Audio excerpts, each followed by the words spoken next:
Welcome. Today we're going to learn how to find 3/4 of 100. This is a great example of multiplying a whole number by a fraction.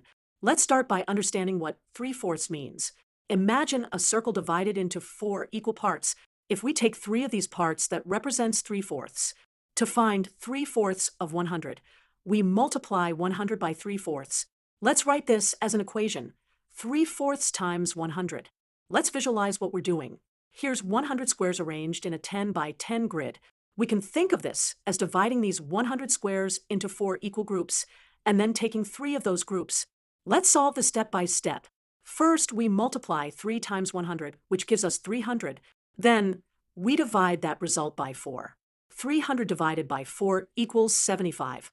So, 3/4 of 100 is 75. Let's verify this visually. Looking at our grid, the 3 colored sections together contain 75 squares, which is exactly 3/4 of our total 100 squares. And that's how we find 3/4 of 100. Remember, when finding a fraction of a number, we multiply the number by that fraction.